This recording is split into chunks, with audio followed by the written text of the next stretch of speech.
Ahora continuamos con las casas, ahora con el tema La economía moral de los indios según Bartolomé de las Casas por José Francisco de Sentis, de la Facultad de Filosofía y Letras. Muchas gracias, Mariana. Buenos días a todas y todos.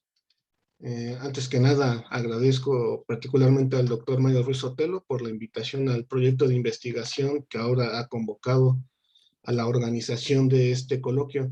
De igual manera, saludo las inteligentes ponencias que el propio doctor Ruiz Sotelo y la compañera Jennifer Velasco han presentado, y creo que bueno, la ventaja es que me han permitido, digamos, tener cierto suelo temático para adentrarme a una cuestión que es un tanto más particular, ¿no?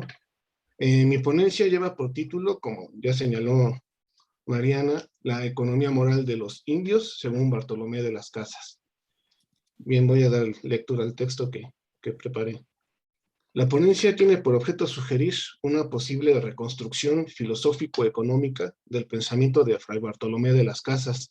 La inspiración temática de esta reflexión se debe a la lectura de tres registros altamente sugestivos. En primer lugar, los textos que hay de Enrique Dussel al respecto, que tematizan directamente la contribución de Bartolomé de las Casas en el ámbito de la filosofía política.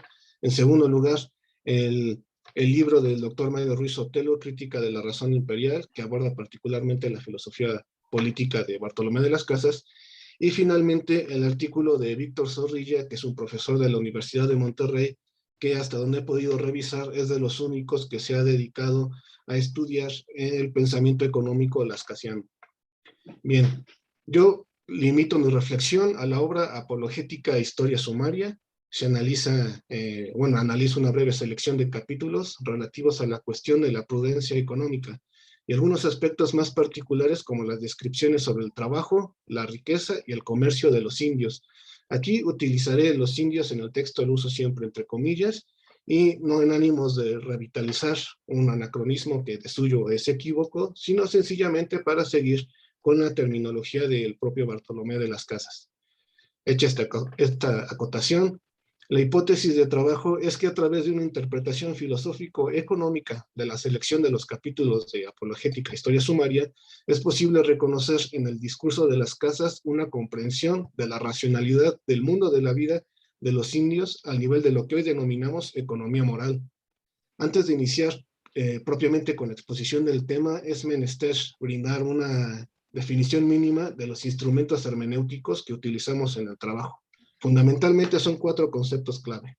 En primer lugar, filosofía económica, que consiste en un subcampo discursivo compartido tanto por la filosofía como con la economía. En términos sucintos, la filosofía económica se define como un modo fenomenológico de pensar las determinaciones constitutivas de la economicidad de cierto plexo de relaciones y de ciertos entes. También puede referirse como una ontología económica en la medida que se ocupa de la analítica descriptiva de la existencia de lo económico. El segundo concepto es economicidad. Aquí, sigo Enrique Dussel, se define como lo propiamente económico de la economía, es decir, la estructura fundamental de todos aquellos fenómenos que pueden determinarse como económicos. Consiste en la relación de un ámbito formal práctico o de praxis con un ámbito material o productivo o de poiesis. La economicidad, o lo económico sin más, es pues una estructura relacional práctico-productiva. El tercer concepto es el ser económico en el mundo. Aquí, ciertamente, lo religo con Heidegger, con los parágrafos 12 a 27 de Ser y Tiempo, se define como la experiencia de un circuito práctico-productivo del ser humano que se encuentra siempre ya fácticamente, en donde se encuentra siempre ya fácticamente inscrito. Se trata entonces del modo cotidiano o preteórico en que los seres humanos se comportan económicamente en el mundo, en su vida cotidiana, y se da en un horizonte preliminar de comprensión de lo económico. Y finalmente, el concepto de economía moral, que, como se sabe, es un concepto conocido por el estudio de E.P. Thompson sobre el fenómeno de los motines de subsistencia europeos de los siglos XVII, XVIII y XIX, pero también cabe decir que particularmente ha sido revitalizado en el presente contexto político mexicano gracias al penúltimo libro del presidente Andrés Manuel López Obrador. Ciertamente me refiero al libro de Hacia una economía moral y al punto 27 de la Guía Ética para la Transformación de México. No obstante, para los fines de la reflexión, interesa fundamentarlo de otra manera, sin que ello signifique una refutación indirecta de los autores anteriormente mencionados. Así, por economía moral se entiende aquí un camino de comprensión del ser económico en el mundo, no a partir de las experiencias consabidas como típicamente económicas y que muchas veces son reducidas a la lógica del pensamiento calculador, como a una lógica comercial, sino a partir de estructuras intencionales, o por decirlo con Paul Ricoeur, del núcleo ético-mítico, desde donde se expresa concretamente el sentido de la economicidad de los pueblos históricos. Bien, dicho esto, iniciemos la exposición. La apologética historia sumaria es una obra de fecha incierta de composición. Según Víctor Zorrilla, la redacción inició alrededor de 1552 y terminó en el 57. Sin embargo, en la edición preparada por Edmundo Gorman se señala que esta obra probablemente se terminó hacia el 1559. El propósito de las casas es demostrar la racionalidad de los indios al nivel de la Lebenswelt, o lo que con Husserl podemos llamar el mundo de la vida. Por tal motivo, no es del todo aventurada la afirmación que León Portilla hace en esa misma edición, de que la descripción de apologética historia sumaria es un cuerpo temático que podríamos catalogar como de antropología cultural. Rápidamente, cabe decir algunas palabras sobre la estructura para contextualizar el análisis. La apologética historia sumaria se divide en tres amplias secciones. La primera es el preámbulo, donde las casas presentan el sentido, la justificación y el método de su labor. La segunda es el tratado sobre la demostración de la racionalidad de los indios, que corresponde a casi la totalidad del libro. Y finalmente, la tercera sección es una disertación sobre la barbarie y sus especies, como así las denominan las casas. La segunda sección es la que nos interesa abordar aquí. Esta se divide en tres momentos metódicos. El momento del fundamento natural, que corresponde al capítulo 1 al 22, donde las casas describen las condiciones físico-materiales del mundo americano. La primera parte de la demostración o la prueba a priori, que es los capítulos 23 a 39, donde se describe la capacidad racional de los indios por causas naturales. Y finalmente, la segunda parte de la demostración o prueba a posteriori, que son los capítulos 40 hasta el 263, donde las casas describe la capacidad racional de los indios por sus obras y sus acciones. El proceder metódico de la segunda parte, es decir, de la prueba a posteriori, es de singular interés. Aquí las casas describe considerables aspectos políticos, económicos, sociales y culturales de diversos pueblos indios, que cabalmente manifiestan el cumplimiento del esquema escolástico de la recta ratio agibilium, es decir, la virtud de la frónesis o de la prudencia. Las casas descubren que el mundo de la vida de los indios guarda analogía con la formulación que Aristóteles, y después fue reafirmada por Tomás de Aquino, acerca de lo que es vivir bien, el to eu sin. Escribe las casas, y lo cito: el fin de las virtudes morales es el bien humano, y este bien humano es el vivir el hombre según la razón de cada uno, según el estado que tiene y según lo que pide y requiere aquel estado. Cierro cita. Encuentra entonces que las inclinaciones naturales de los seres humanos a la conservación de la vida, a la reproducción de la especie, la educación de los hijos, el deseo de saber, la vida en compañía de otros y en suma el bien común, se manifiestan en la razón práctica prudencial de los indios. Afirma las casas, lo vuelvo a citar: estas gentes indianas son muy racionales, prudentes y que sabían y supieron gobernarse de su natural, como queda claro por los mismos efectos y actos humanos. Cierro cita. Toda la demostración lascasiana se desenvuelve a partir del esquema aristotélico de las tres especies de prudencia. En primer lugar, la prudencia simplícita o monástica, que corresponde al gobierno de sí mismo por el bien propio. En segundo lugar, la prudencia económica o doméstica, que corresponde al gobierno de oikos por el bien de la familia. Y en tercer lugar, la prudencia política, que corresponde al gobierno de la polis por el bien común de la sociedad. La prudencia monástica es el fundamento de la económica y la política. Sin embargo, aquella no puede sustentarse perfectamente si no es a través de la recta gobernación de la casa y de la ciudad. La integración orgánica de estas tres especies de prudencia se dirige, dice las casas, providencialmente a la perpetuación de la vida buena en comunidad. Pues bien, la comprensión lascasiana de la economía moral de los indios se concentra en alrededor de 17 capítulos de la apologética historia sumaria. Por razones de tiempo no se comenta cada uno de los capítulos seleccionados, sino se limita el análisis a hacer una evaluación general de los aspectos más relevantes para nuestra interpretación. La prudencia política tiene una función mediadora entre la prudencia monástica y la prudencia política. Y cito, en la filosofía moral, la económica presupone a la ética y la política a estas ambas. Cierro cita. Por principio, las casas asume desde un criterio práctico material hasta la prudencia económica, que, digamos, este principio consiste en la afirmación del ser humano viviente en cuanto sujeto de necesidad.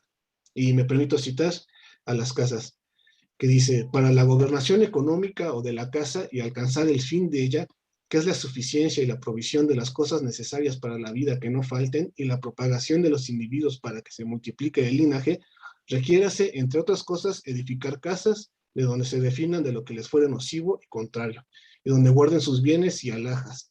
Requiérase que tengan posesiones, mayormente la apotísima que de todas según natura. Y esta es la agricultura, porque ésta se posee abundancia de los bastimentos por los frutos de la tierra cultivándola, y esto es lo más necesario para la vida humana. Requiere industria y diligencia para las cazas y las pesquerías y presión de los peces y animales. Requiérase tener pecunias o dineros que son fiador del hombre o tener cosas que valgan. Cierro cita. Para cada uno de los requerimientos arriba mencionados, las casas describe algunas experiencias del mundo de la vida de los indios y las naciones de este orden indiano, así lo llama él, que cumplen con estricta gobernación económica. Entonces, ahí, entre, digamos, los ejemplos que da es sobre la edificación de las casas en Nueva España y en el Perú. También anima sobre la agricultura en la isla de Cuba.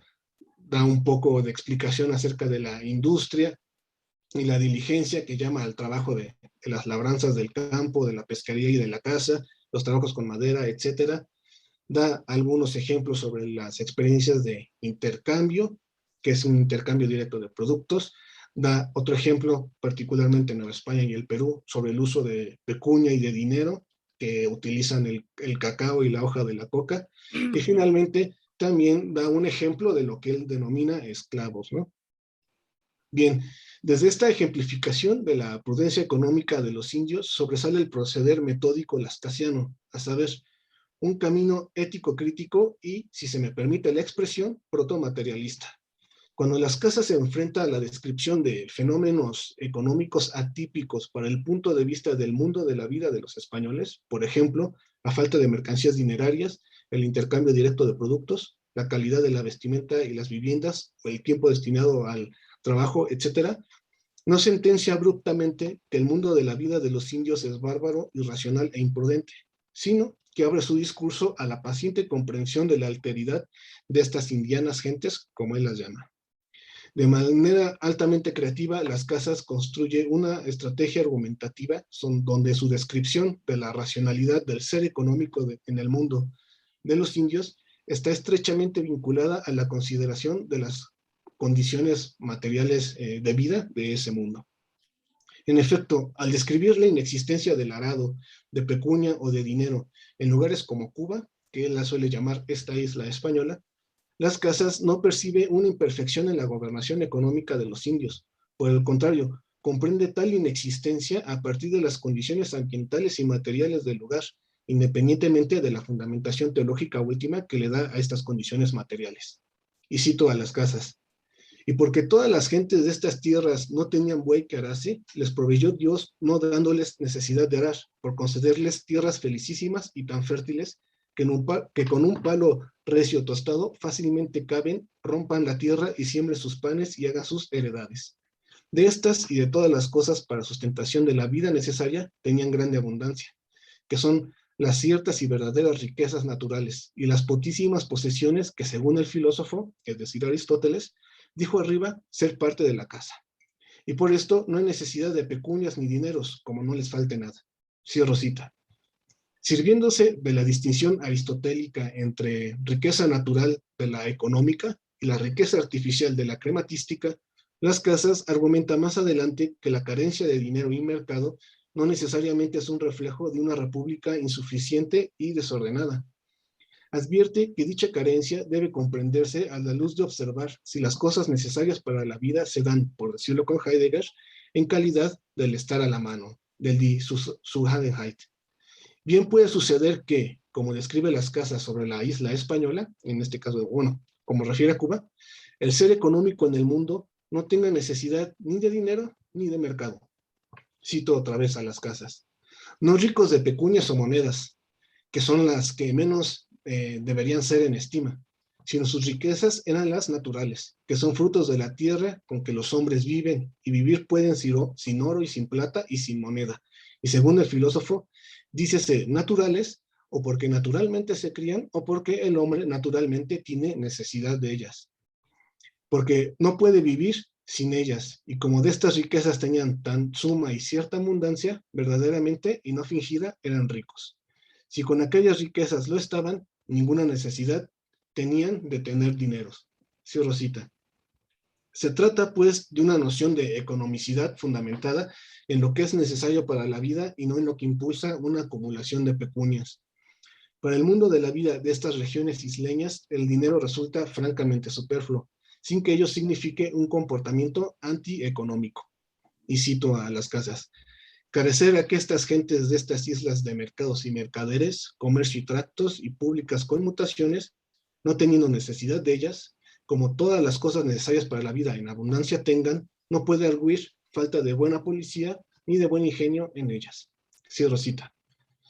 Ahora bien, en la descripción de las regiones indianas de la Nueva España y el Perú, donde sí existe el dinero, el comercio y los grandes mercados, las casas repite el mismo gesto ético-crítico y protomaterialista.